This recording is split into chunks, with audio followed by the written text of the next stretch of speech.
Năm đâu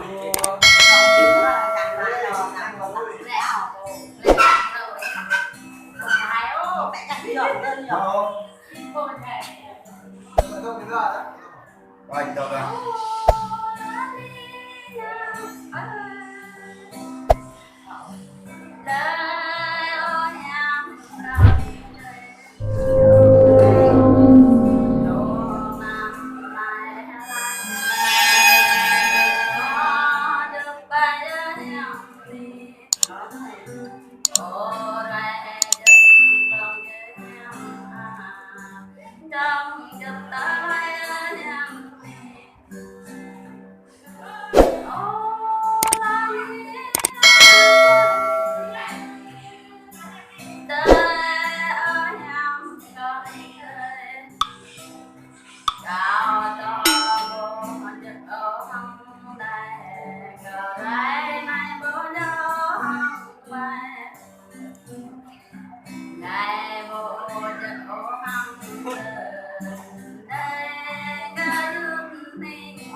Năm đâu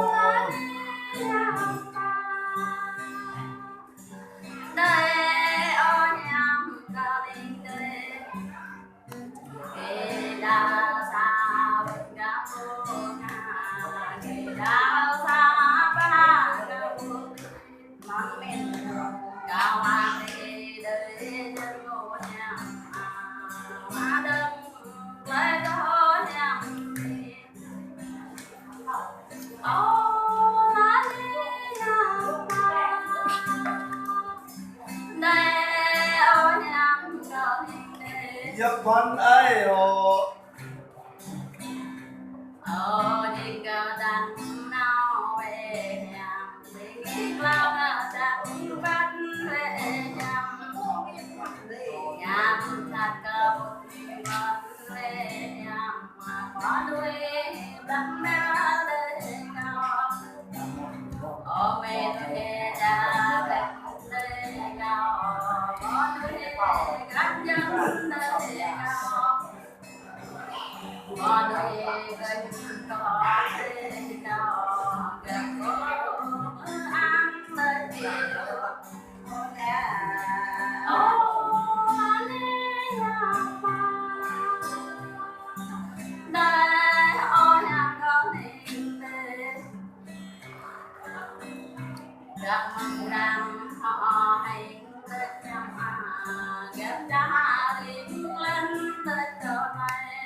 em ra ta cho sẽ qua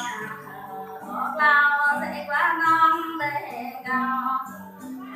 ô trong sẽ qua bụng để cao ấy đang nào để nhang